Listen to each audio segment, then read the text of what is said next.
A warm welcome to the Ref Show. Our topics this week: should referees be opened up to immediate post-match interviews within seconds of a game ending? Should they be exposed to that sort of scenario? Well, this is going to happen in the A-League in Australia. Should it come into the Premier League? Mark Halsey and Kevin Davies are here to discuss that prospect, which I think will be a bit nightmarish for officials, but there may be some disagreement about what's required there. Those extra officials behind the goals, goodness me, what are they there for? They don't seem to function, they don't seem to do very much, and now there's a move to allow them to use their hands as well as their eyes and ears to actually signal. But goodness me, is that enough? And what on earth do we do with FIFA? We've only got 20 minutes, chaps, for all of that. Yeah. I think that's the wrong colour. Oh, the wrong colour. It's the wrong pocket. Here we are. Hey, you've come quick. I didn't realise you brought your cards. I don't know. I had a dinner and I left them in there from the other night. So I'm quaking over here now that I know that you've got those cards. First of all, let's start on a very happy note. Well, bittersweet actually. Congratulations to Northern Ireland and to Wales on qualifying for the Euros next summer, and great credit goes to Gary Speed. He was in at the start of this with Wales, much missed, a fine player, and a teammate of yours, Kevin. Yeah, I think listening to the players afterwards and the manager, they all point towards what he started, and I think during this campaign they've been playing, sometimes they've got that extra motivation, and knowing what happened to Gary, I think it drove them on in certain games and got them over the line. So I think it's brilliant for the home nations to be qualifying. It adds to the tournament. Obviously, having that extra qualifying spot in the groups will help us, and hopefully Republic can get through as well. So you roomed with Gary, didn't you? Yeah, great guy, wonderful teammate. We were lucky to have him. He brought something special to the dressing room. Even at 35, he was so fit. Great player, and obviously much missed by everyone, really. Indeed, so, and you knew him well as well, didn't you? yeah, I mean, I refereed him many times when he was at Leeds and at Newcastle many times, and then obviously me training at Bolton, along with obviously being there in Kevin's time as well. And he joined the club. He was just we've become good friends, and he was always the first at the training ground. He's straight into the He was a great pro, great example to the players. I mean, even 35 is pretty young, isn't it, these days for footballers? But he was a great professional. Got a lot of thoughts with Gary Speed at the moment, and certainly with Gary's family as well. And indeed, congratulations. So, Republic of Ireland join those two. They've got a playoff to come. Let's move on to the A-League in Australia. That's the first time I think they've been mentioned on this programme, but we do so for a reason.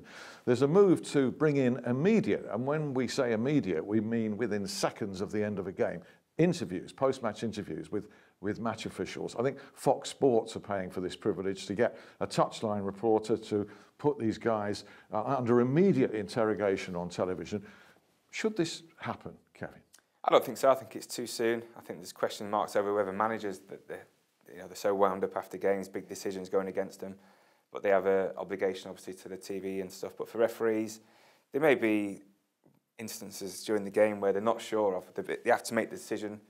We say, unless you're 100%, you don't make that decision. So there'll be decisions they're not 100% sure of. Maybe the assistant or the fourth officials made that decision for them, and they sometimes find themselves in that difficult situation. I would rather they reviewed it with someone maybe after the game, or there's a committee or a panel that review these contentious decisions, and within 48 hours it's dealt with. And I think it's far too soon. You think it's unfair. Keith Hackett thinks it's unfair. Look out for a blog from Keith on youaretheref.com. For instance, can a referee say no comment, in those circumstances, with the paymaster saying you must do an interview? People over here have said for years, referees should have to do these interviews. What do you think? No, I agree with Kevin. It's too soon after the game. I mean, like I say, the managers, I think they come out too soon. Their emotions are running high. They're frustrated with some of the decisions perhaps that's gone against them. And on the Premier League, the select group guys, they have a delegate that's appointed by the Premier League to take charge of everything on match day. So I think you're looking at the case towards where perhaps the match delegate can come out after. I mean, because you got your cameras there, you've got your laptops, you can view incidents straight away. Obviously, the delegate comes into the dressing room, he talks to the referee about his performance, and then I think then perhaps once they've discussed the performance and discussed the key match decisions that have gone on in the game, then perhaps the delegate could come out, the half hour, 40 minutes after the game and speak. Is that what you used to do then? You'd watch, if there was a couple of decisions you weren't quite sure about, I mean, as players and managers, they'll be looking straight on the laptop half-time after the game. If you'd made a mistake and it's clear after, would you go and speak to the manager? Is that allowed? Or no. The manager can come in. Say apologise? Yeah, the manager can come in the dressing room 30 minutes after the game and talk about. I mean, so would you come in and look at the? Would you want to look at it? No, you wouldn't. You haven't got the opportunity. No, you've had managers knock at the door and say, "Look, I've got my laptop here. Can I bring it in?" And they're not allowed to bring it in. You're not allowed to look at it.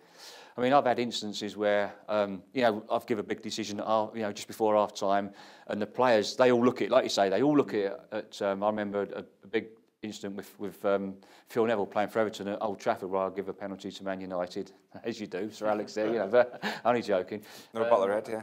Yeah, a bottle of red, nice bottle of red, but only joking. And Phil said, that's never a penalty. And come out for the second half, he's come up to me and says, just seen it in the dressing room, Mark, you're absolutely spot on, it was a penalty. So players do see it, so they see it just like tonight. So I think, yes, I think times are moving on, and I think the delegate perhaps should come out and speak for the referee after the game. I always sensed that you were a referee who wanted to come out and explain or even apologise.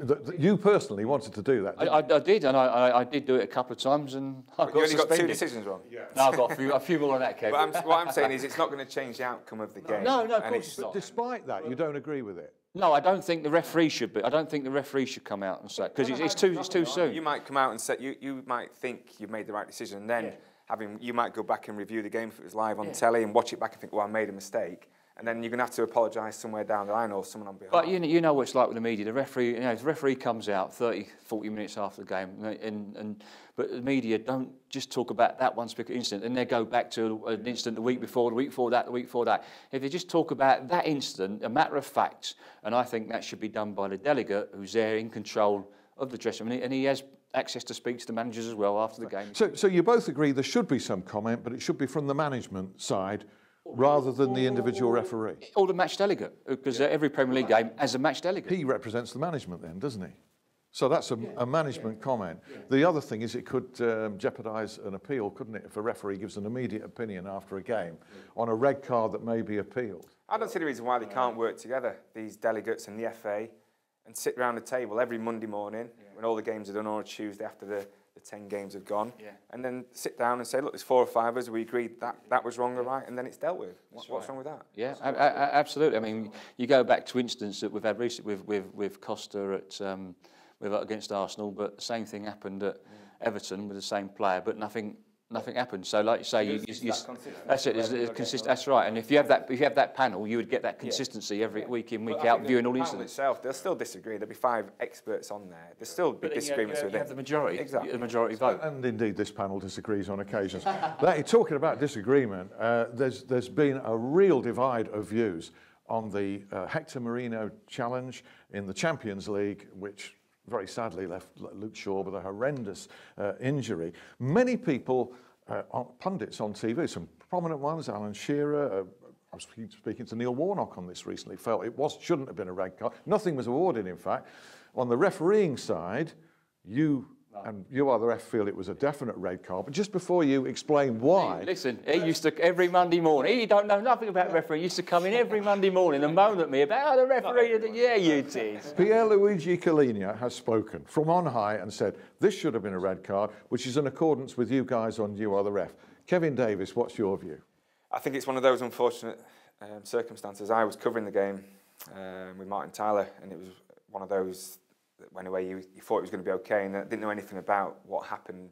He's obviously stretched it off, and they took the time, looked in a lot of pain. It was one of those we didn't quite know. It's one of those you watch back once, you don't want to watch again. But I think it was an unfortunate one. I thought it was a firm challenge, but I didn't think it was a red. Okay, well, that was your view. I've seen him put in many challenges where he didn't even think it was a yellow card, let alone a red. I just think the impact and the speed they were going at.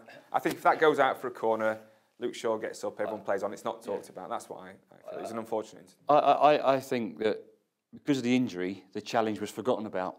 Now, as soon as I saw that challenge, immediately for me, that was an absolute red card. Absolutely spot on. I mean, absolutely. I mean, you can't. I don't fault the referee because he didn't have a good viewing angle. His view was blocked by players. But I've got to say, I mean, I was on TV. I was on, same as you, TV and on radio the next day, and I was astounded by some of the comments by the ex-players.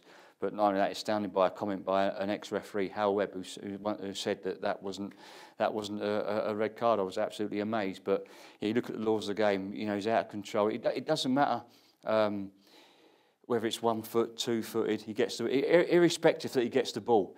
It's that scissor-style challenge, and it's the follow-through of that second leg that makes the challenge, that breaks his leg. And for me, you know, excessive force, a reckless challenge with excessive force and brutality that endangers the player's safety, as that challenge did, for me, is an absolute red card. End of. Seems a real difference between the refereeing side of the game and the playing side of the game on that kind of challenge. You got to understand what was at stake. It's in the Champions League. He was rushed. I mean, he was going at such speed, speed out. And he danced his way past 3 or 4 players. He was breaking into the box, and the defenders come across. It was a last-ditch effort. We'll have to resume this in the second half of the ref show because we've run out of time on this one. Just quickly, but because he got the ball, that's irrespective. Irrespective that he's got the ball. It's that follow-through, that leg that follows through and takes That's a misunderstood point that you've made there, that people don't realise. It doesn't matter if the ball's taken cleanly or not, if the follow-through's there. OK, we could carry on talking about this. We've got more topics, including, goodness me, what are we going to do with FIFA? Kick the lot of them out, but what do we replace them with? Join us for the second part of the Ref Show.